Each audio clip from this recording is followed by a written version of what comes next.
நிகிதா, வரப்போகின்ற மேற்கு வங்காளத்தின் சட்டமன்ற தேர்தலிலே நிச்சயம் வெற்றி பெற்றே ஆக வேண்டும் என்பதற்காக பாஜக முழு முயற்சியுடன் தற்போது களமிறங்கியிருக்கிறது. அதிலும் உள்துறை அமைச்சர் அமித்ஷா 3 நாள் சுற்றுப்பயணமாக நேற்று சென்றிருந்தார்.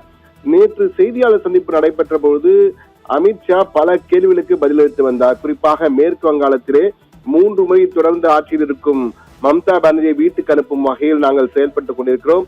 இந்த முறை 3/2 பங்கு மெஜாரிட்டியுடன், பெரும்பான்மையுடன் நாங்கள் ஆட்சியை பிடிக்கப் போகிறோம் என்று கூறிக்கொண்டே வந்தார். அப்பொழுது திடீரென நிருபர் ஒருவர், செய்தியாளர் ஒருவர் ஒரு கேள்வியை கேட்டார். அந்த கேள்வியை கேட்டவுடன் அமித்ஷாவின் முகமே இருண்டு போனது என்று கூறலாம்.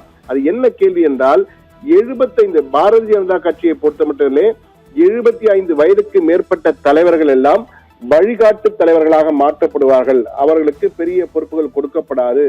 இந்த ரூல்ஸ் இப்பொழுது உள்ள பெரிய தலைவர்களுக்கு பொருந்துமா என்ற வகையிலே பிரதமர் மோடிக்கு அண்மையில் தான் 75 வயது ஆகிற நிலையில் அவருக்கு ஓய்வு வழங்கப்படுமா என்ற வகையில் மறைமுகமாக பிரதமர் மோடியை முன்வைத்து இந்த பாஜக 75 வயதுக்கு மேற்பட்ட தலைவருக்கு வழிகாட்டுதலாக மாற்றப்படுகிறார்களே, இந்த ரூல்ஸ் இப்பொழுது உள்ள பெருந்தலைவருக்கு பொருந்துமா என்ற வகையிலே மத்திய உள்துறை அமைச்சர் அமித்ஷாவை பார்த்து நிருபர் ஒருவர் கேள்வி கேட்கிறார். இந்த கேள்வியை அவர் எதிர்பார்க்கவில்லை. டக்கென்று அவர் முகம் சற்று மாறி உடனடியாக ஒற்றை வரியிலே பதில் கொடுக்கிறார். என்ன பதில் என்றால், அந்த பதிலானது தற்போது வைரலாக தற்போது சமூக வலைதளங்களிலே சென்று கொண்டிருக்கின்றதான் கூற வேண்டும். அதாவது மிக தெளிவாக அவர் நேரடியாக அந்த கேள்வி கேட்டுடன் அவருக்கு என்ன சொல்வது தெரியாமல், ஆனால் உடனடியாக பதில் ஒன்றை கொடுக்கிறார். அதிலே நீங்கள் எங்கள் கட்சியை நாங்கள் பார்த்துக் கொள்கிறோம், எங்கள் கட்சி விவகாரத்தை நாங்கள் பார்த்துக் கொள்கிறோம், நீங்கள் மேற்கு வங்கத்தை பற்றி பார்த்துக் கொள்ளுங்கள் என்ற வகையிலே ஒரு மழுப்பலான பதிலை உள்துறை அமைச்சர் கொடுத்தார் என்பதுதான் தற்போது பெரிதாக பார்க்கப்படுகிறது. என்றால் பாரதிய ஜனதா கட்சியிலே 75 வயதான நிரம்பியவர்களெல்லாம் வழிகாட்டுதல் குழுவுக்கு அனுப்பி வைக்கப்படுகின்றனர். குறிப்பாக LK அத்வானி, முரளி மனோகர் ஜோஷி போன்ற தலைவர்களெல்லாம் ஓரம் கட்டப்பட்டனர் திடீரென. அந்த வகையில் தான் தற்போது பாஜகவில் 75 வயது ஆகியிருக்கும் மோடி வழிகாட்டுதல் குழுவுக்கு அனுப்புவதற்கு ஓய்வா என்ற வகையிலே அண்மை காலமாக அந்த பேச்செல்லாம் எழுப்பப்பட்டது.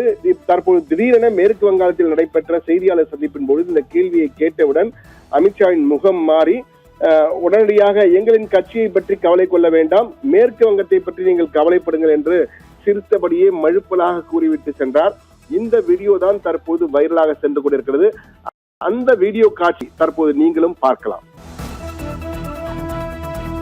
75 साल के बाद कोई भी लीडर या फिर मंत्री हो, उसको मार्गदर्शक के भूमिका में जाना पड़ता है। तो आपको क्या लगता है, अभी हाईएस्ट लेवल पे जो भी है पार्टी या फिर एडमिनिस्ट्रेशन में, वो 75 साल हो गया, उसको अपने आप वानप्रस्थ में जाना चाहिए? चलिए मैं बुलाकर आपको बताऊंगा। तुम बंगाल की चिंता करो भैया, मेरी पार्टी की क्यों चिंता कर रहे हो?